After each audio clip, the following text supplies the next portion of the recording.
साथियों आदाब, आपका इस्तकबाल हमारे चैनल शमा उर्दू हिंदी में। आज हम पढ़ेंगे कटिंग, टेलरिंग और ड्रेस तैयार करना। वोकेशनल कोर्स जो है 10th और 12th के। इसका सबक नंबर 2 उर्दू में औजार और साजो सामान। हिंदी और इंग्लिश वाले भी देख सकते हैं, कोई ऐसी बात नहीं। औजार और साजो सामान जो है इसके अंदर देखिए क्या है। कपड़ा नापने वाले औजार, मेजरिंग टूल्स के बारे में पढ़ेंगे। ड्रेसिंग, ड्राफ्टिंग करने वाले औजार, कपड़ा कटिंग करने वाले औजार और सिलाई का साजो सामान यानी स्विंग इक्विपमेंट। तो मकसद क्या है इसके अंदर, इसको पहले हम समझ लेते हैं। सबसे पहले है कि औजार और साजो सामान क्या होते हैं। देखिए, लिबास की तैयारी में कपड़ा नापने से सीने तक जो चीज़ें इस्तेमाल की जाती हैं उन्हें औजार और साजो सामान कहते हैं।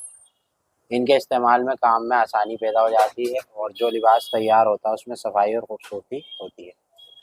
तो फ़ायदे क्या हैं इसका फ़ायदा ये है कि इनका इस्तेमाल करने से बेहतर क्वालिटी यकीनी हो जाती है।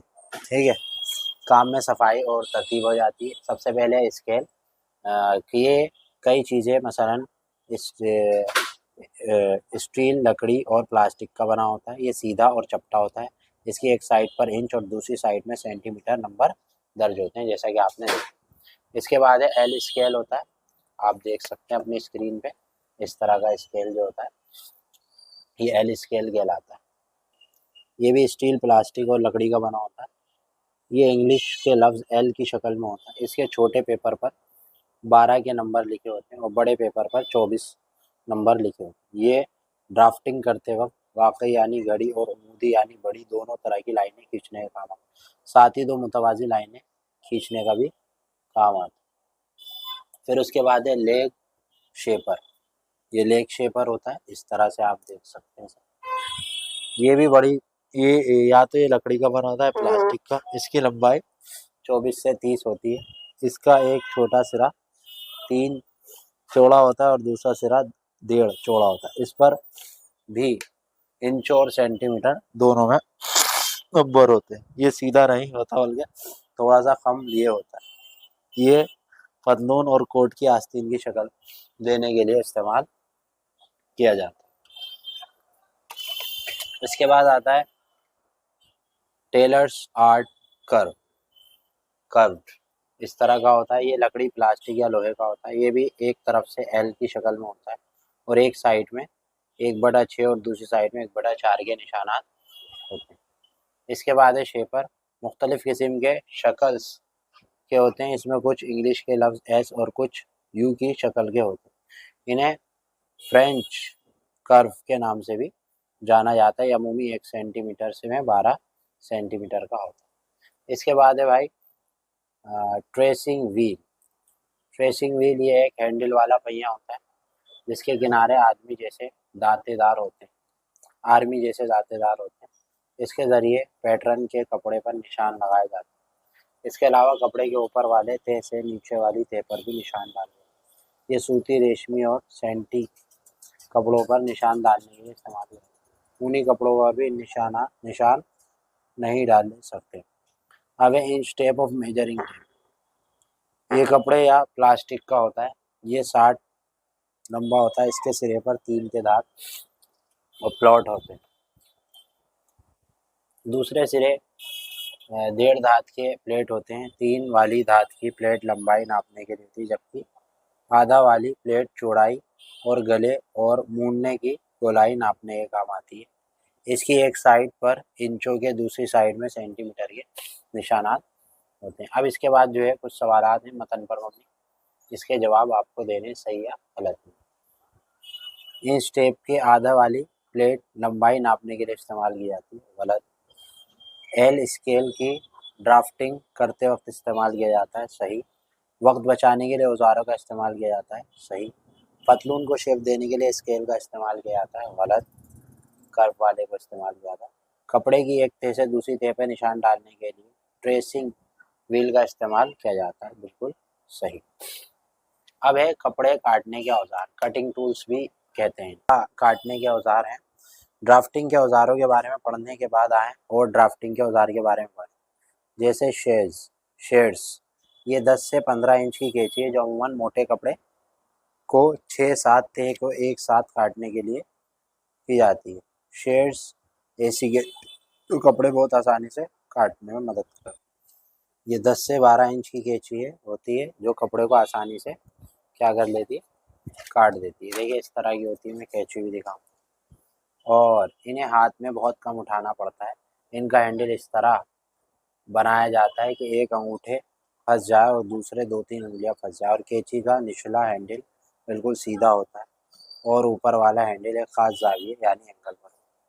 ये होती है कैंची यानी सीजर। ये 7 से 10 सेंटीमीटर लंबी होती है, आमतौर पर घरेलू कपड़े में आती है। और फिर होती है टर्मिंग कैंची सीजर यानी टर्मिंग सीजर।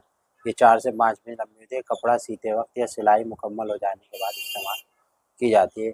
ये कैंची लेस, रीन, पाइपिंग, डोरी और कपड़े के धागे काटने में काम आती है। इसके बाद है पिकिंग शेयर्स यानी पैंकिंग शेयर्स। क्या होती है, ये 8 से 10 लंबी होती है सेंटीमीटर। और इन कैंचियों की ब्लेड आरी जैसे धार होती है और इस कैंची के सिले हुए कपड़े के नीचे बाहर वाले कपड़े के दांतेदार काटा जाता है।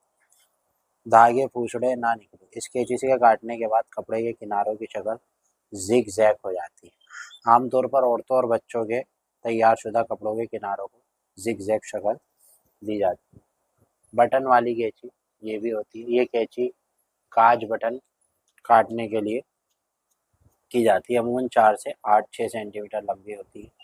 इसमें स्प्रिंग लगा होता है जो कांच की लंबाई को कंट्रोल करने के काम आता है। इसके बाद है पोकर। ये हॉल मेकर के नाम से जाना जाता है। ये लोहे का बना होता है और सुराख करने के लिए इस्तेमाल किया जाता है। इस तरह एक नोकीला होता है, दूसरी तरफ लकड़ी का हैंडल होता है। फिर उसके बाद है नोचिंग कैंची। तो ये है नॉचिंग सीजर्स है। इसे ट्रैक मार्कर भी कहते हैं। ये लोहे की होती है। इसके निचले सिरे पर बड़े बड़े दांत बने होते हैं। ये पेटल्स या ट्रैक के निशान लगाने के लिए इस्तेमाल की जाती है।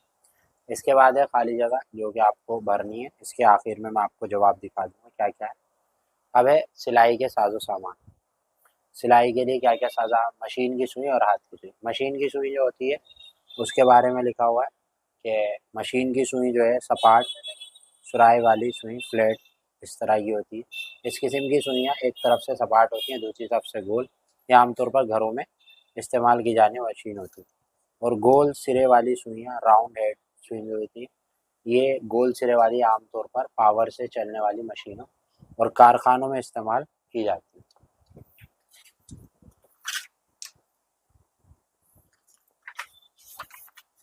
इसके बाद है 9 से 11 नंबर की सुई।